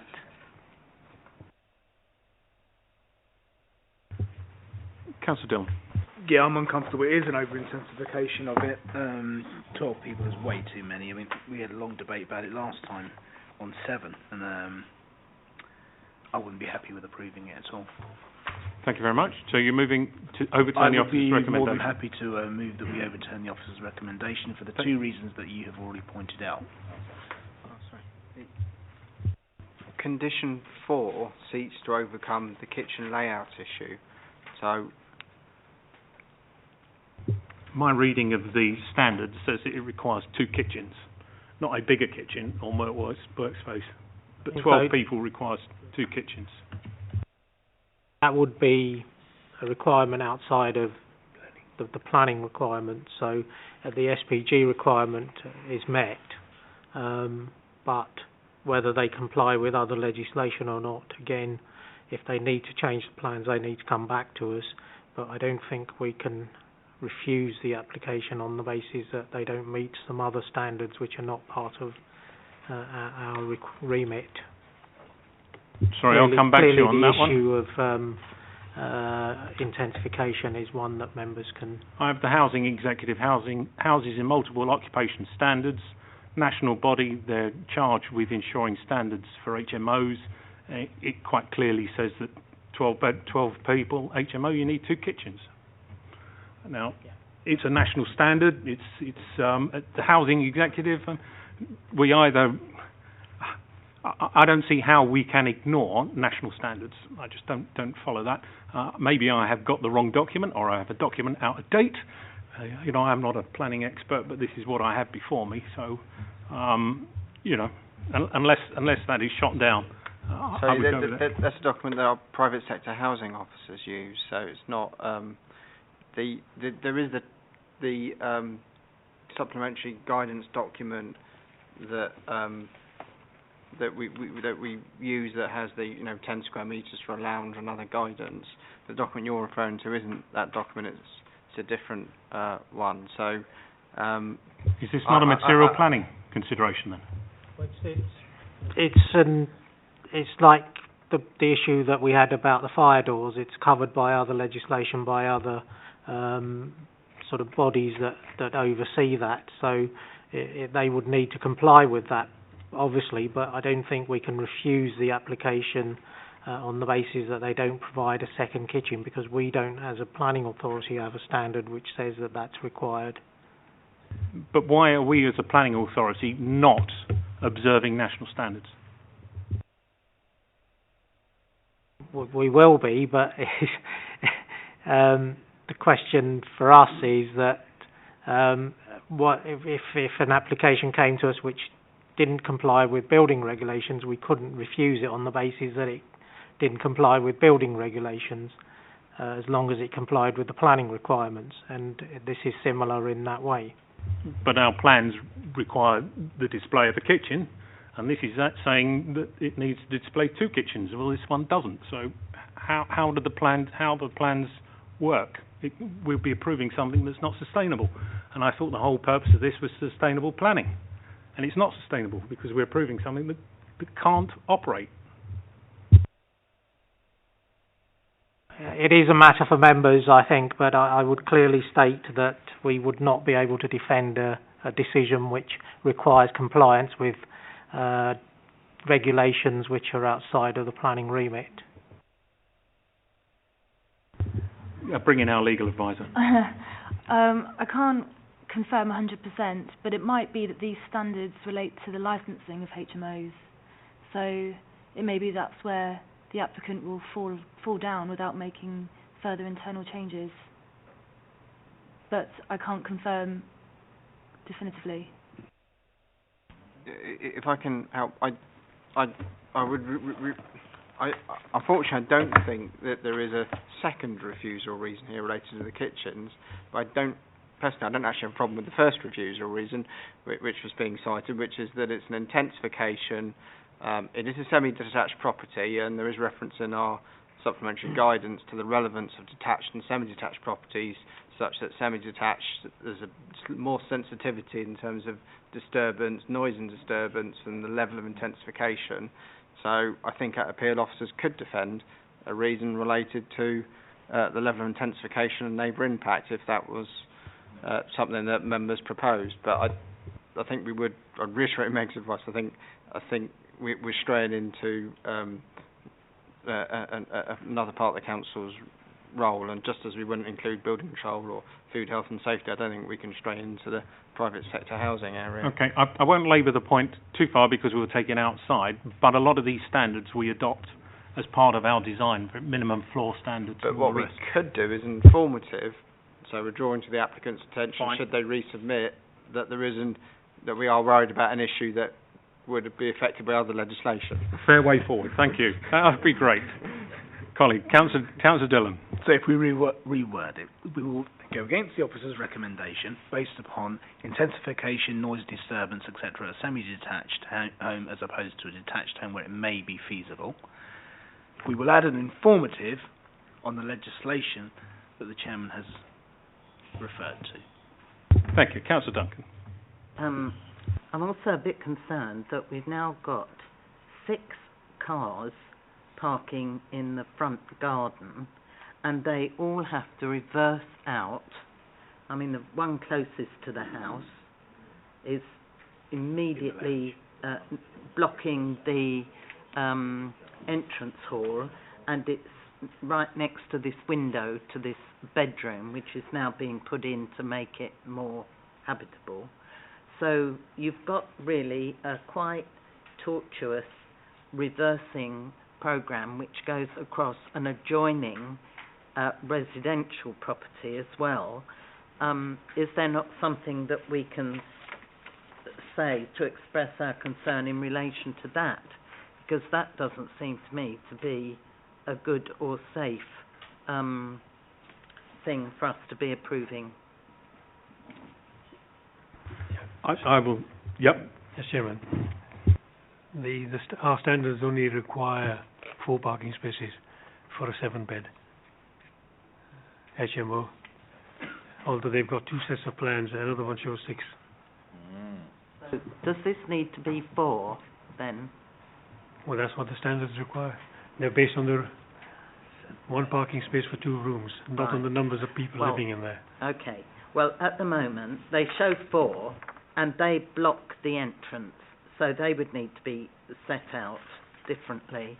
But this is a semi-detached front garden, even with 4 cars manoeuvring about. I don't think this is an acceptable layout.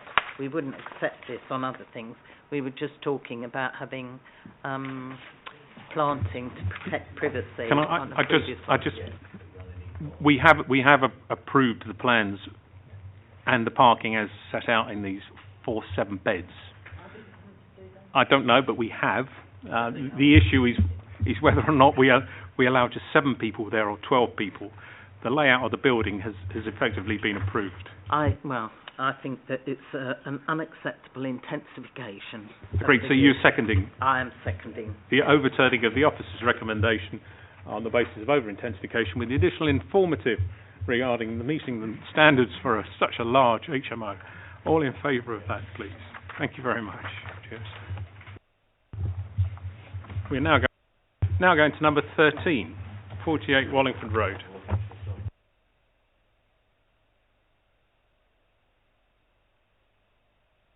I saw you indicate.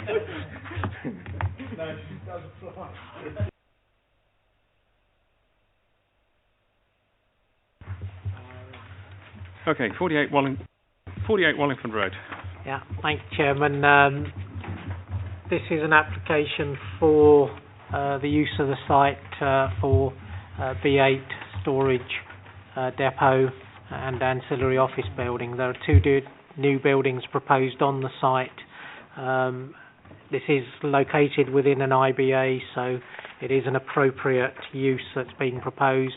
The issues relate to the traffic, or not so much the traffic, but the vehicle movements in and out the site using Wallingford Road and Cowley Road. We had an application on an adjoining site which was refused because of the impact of the traffic on the junction at Wallingford Road and Cowley Road. It is a very tight junction. Large vehicles can't manoeuvre in and out of the road without works being done to that junction. This proposal is reducing the site already has an existing use as storage, open storage, and vehicle repairs, and the proposal will reduce the vehicle movement from the previous use, so that is why we're recommending it. We're also recommending a 106 agreement which requires contributions towards the improvement of the junction of Wallingford Road and Cowley Road, which will hopefully allow larger vehicles to turn out of Wallingford Road much easier than they can at the moment. The other issue that was raised by the appeal decision was the nighttime use, and the use that was proposed on the adjoining site was a 24-hour operation, which involved vehicle movements in and out of the site or along Cowley Road during the night, and the inspector considered that might be an issue in the very early hours of the morning, particularly between 1 o'clock and 4 o'clock, and the impact that would have on residents along Cowley Road. So we haven't suggested a condition, and members might like to consider a condition which restricts the number of vehicles in and out of the site during the night. Thank you, Chairman. Thank you very much. Colleagues?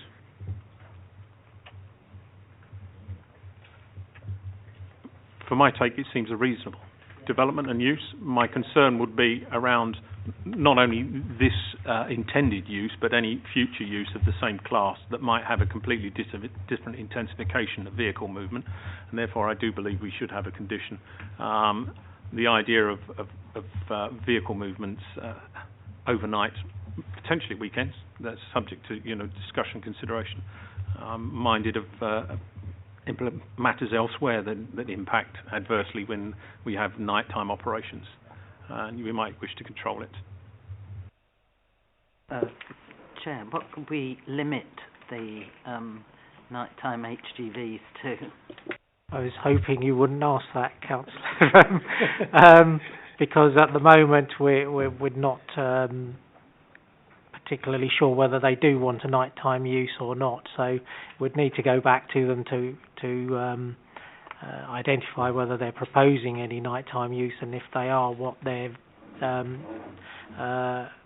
vehicle movements might be, and whether they would be acceptable or not. So we would hopefully ask the Chair and Labour Lead to agree the condition in conjunction with the Head of Planning once we've identified whether they actually need it and what the current movements are in and out of the site, or the previous movements were.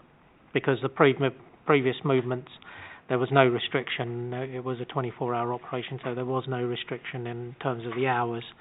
So we'd need to look at the information that we have that's been provided by the applicant to see what the previous movements were, if there were any during the night, and what our officers might consider, our EPU officers might consider to be a reasonable number of movements. So if there had been no previous nighttime use by HGVs, could we put on a condition saying there shall be no nighttime use? We could restrict either having none or restricting the number of nighttime movements. So again, we would take advice from EPU on that. Yeah. So if they say no, we don't need nighttime, we could just put on a condition saying no nighttime use then. If that is their requirement, although we do have to bear in mind that users might change, so we might restrict it to a very low number rather than just none at all. Well, if they don't need it now, I would suggest that we put on none, and then at some future time, if somebody does want to occupy the site in the future and does need nighttime use, then we would have to discuss that, so that if it was a low number, it would be acceptable. If it was a high number, no, so that use didn't go ahead, and we knew that beforehand. I mean, we have good guidance from the appeal decision as to what vehicle movements the inspector considered unacceptable, and it was in the region of between 15 and 20. So that was being proposed at that time, and what so we can take that into consideration in terms of the numbers that we might accept if they say they need nighttime operation. I do believe that this is something that can be resolved outside perfectly okay, if everybody would be in agreement with the delegation to us. I'm in agreement, providing if they don't need it at this time, we put on none. I don't want us to encourage them to say, oh, well, go on, have 5 then or something. You know, I mean, let's start from 0, because it's very dense development on the approach roads there, and they're family housing as well. I agree with you. The reason why I raised that as a point, and it's something we would wish to defend to the very best of our abilities, and that's what I would be seeking to do as chairman, and I'm sure my Labour lead colleague would work with me on that. I've been jumping trying to get in one stop. I was going to say let's be proactive and put 0 movements, but it's been laboured. Okay, so to move this forward, we're working on the presumption that we will be looking at no nighttime movements. However, we need to check that against the working model of the company, and may need to adjust that to make reasonable allowance for their operation. Okay? Somebody help me. Sorry. Thank you, Councillor Hill. Seconder, please. Councillor Chamdale, thank you very much. Show of hands on that one. Everybody, thank you. Right, the footpath opposite 35 Falling Lane, Useley. This should be a relatively straightforward one. This is fairly straightforward. It is sited in an area which doesn't have a lot of clutter. They're proposing 1 cabinet and a mast. It is sited between trees, so hopefully it won't be too visible. Councillor is right. We do need a condition which protects the trees. So if I can request that, it may well impact on the route protection area, so we can request information relating to that before they commence works by condition. There was also a condition suggested that we remove PD rights for additional cabinets, which members may think is appropriate as well. Councillor Wallana? Thank you, Chairman. I think it's a very good move, and subject to the condition, I'm happy to move with the officer's recommendations. Thank you. And the additional conditions. With the additional conditions to roots, trees, roots, and the removing of further cabinets. Seconded by Councillor Duncan. Thank you. Show of hands then. That is everybody. Number 15. I'm going to come in here. The Lesser Barn. I am going to come in here. I have some discomfort with the linking of a new planning application with a very dated listed buildings application, and I haven't been given 100% cast iron guarantee that the way forward as proposed is okay, is sound, and therefore I suggest that this matter is deferred to clarify the legal position of relying upon the listed buildings consent that is tied to a different numbered planning application that has expired, and resolve that either by way of clarity of the legal position or by bringing forward a new listed building consent. Thank you. Seconded by Councillor Yarrow. That's everybody. Cheers. Thank you. Now moving into part 2, which